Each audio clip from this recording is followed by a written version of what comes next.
All right, so it seems like I'm never too far away from my next game of shootout for one reason or another, even in between projects. Typically, I'm doing one-offs and or mini tournaments from time to time. The most recent one I think was the Dave Gardner Classic. That was two-game most goals wins, 2 games most goals wins between the 71 Boston Bruins and 83 Boston Bruins. And prior to that, it was the Tony Series, the teams of New York. And with both the Gardner Classic and the Tony Series, I'm going to be echoing those both in some ways here with what I'm about to do. And I've already done the first 12 games for this project. The first 12 games were just sort of round robin seeding qualifying games. I used Shootout Easy. I didn't keep stats. I didn't figure out goals and assists or anything like that. And probably even when I play out the project in full, I don't know if I'm going to do a whole lot of heavy stats keeping for this one. This will just be kind of a quick go-to in between, sort of, as I have a couple of other projects that one is quite close to concluding right now and the other one is relatively close. And so just thought maybe this would be a good opportunity to kind of pull back from those momentarily and get something else at least on the go, because this one, again, it won't take very long. But yeah, with the 12 games that I did with Shootout Easy, because I've already done a few takes of this, I'm trying to think now what else I should have included there in the introduction. The basis for this project, or the reason for the choice of these four teams, is that my father's four favorite hockey players of all time. My father, who, though I love him no less for it, he doesn't play tabletop hockey. Is not a fan of tabletop hockey. I've tried to talk to him about tabletop hockey, and I typically hear crickets afterward. But anyway, I do like nonetheless, I like his mix of favorite all-time hockey players. You have really, four very different type of hockey players here, and the respective teams, therefore, I think will come together to make some interesting matchups stylistically, or at least I hope. So his four favorites, as you can see here, I guess if you're only listening, you can't, but Tim Horton. And representing Tim Horton will be the 1963 Toronto Maple Leafs. All four of these teams come from the shootout great teams of the past, sets either one or two. And so Tim Horton, and then Bobby Clarke in the 1970s as Tim Horton. Tragically, of course, he passed away. Bobby Clarke became my father's favorite hockey player. And then after Clarke's retirement, sort of that coincided with Gretzky's emergence. And of course, Gretzky, the all-time great superstar, the great one that he eventually became. And then a handful of years after Gretzky retired, it was Sidney Crosby, and Crosby is still my father's favorite active player. So a good mix of players, a good mix of teams, and it's just an idea that I had kicking around for a little while, much like the last time I got out the shootout cards, which was I decided just for, I did an Red Sox Fan Classic, those Boston and Hartford, and I thought, Boston on Boston, I kind of do something like that for Dave that coincided with him getting 1,000 subs. So yeah, again, these are Dad's, four all-time favorite players on some good teams that they would have played on in their day, I guess. And with the 12 games that I quick sim today, 8 of them actually were on a car ride. Obviously, I wasn't driving, but I got 8 of them done while just, riding along shotgun. And the other 4 actually I did because that car ride led to a lake that we then walked around, and then we took a break at some point and actually seated at a bench with a pretty good view of a lake in front of me. It's just a lake with a trail that goes around it. I ended up quick simming the final 4.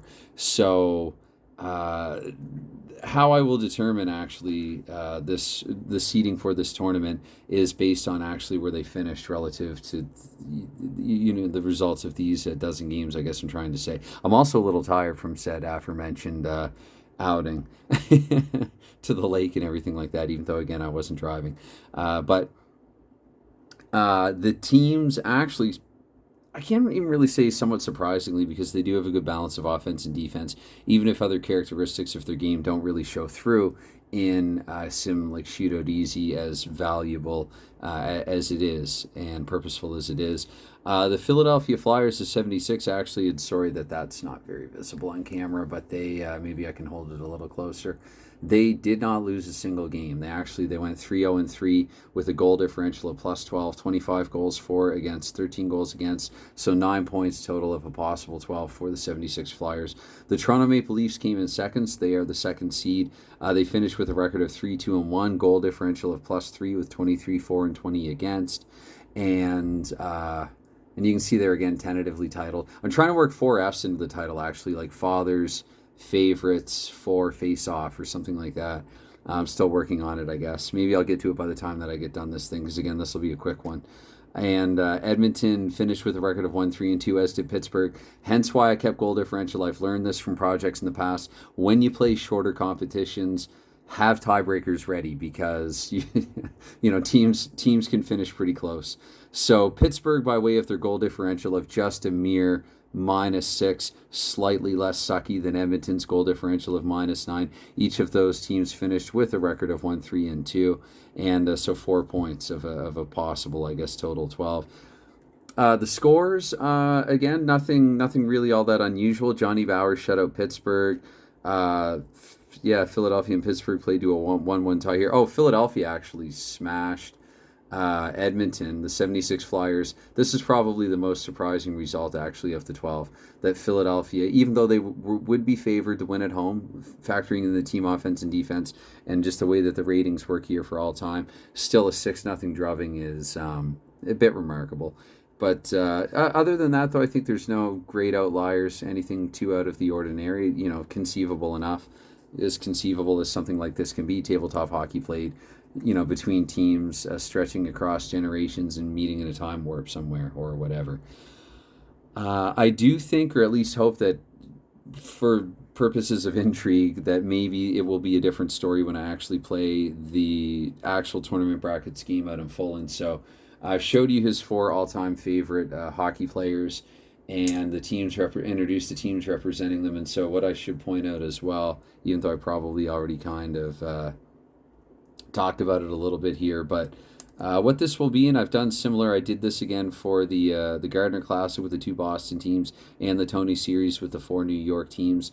Best of 2, and it will be most goals scored or least goals allowed. That's the best I've ever been punked so far, I think, in the history of the channel when Dave said that. How about the least goals allowed instead? And I actually took it hook, line, and sinker there momentarily, at least until after the end of that response, when I had some time to think about it. But anyway, it's most goals scored, least goals / least goals allowed for 2 games, which the NHL actually used to do in its inception, in its early initial years. Even part of the playoffs for the 24-25 replay that I'm doing, actually a best of 2 and most goals scored after 2 games advances. That even figures into that. So that 7-8 years after the beginning of the NHL. So I'm going to do something like that. It'll be a home-and-home series. The higher-seeded team will get the first game at home, and then the lower-seeded team will get the second game at home. So it'll be 6 games total, 2 here, 2 here, 2 here, and then this. Probably, I guess, just for the heck of it, just to do something different, I'll play and upload them all. And, I'll record and upload them all. I think that's what I meant to say.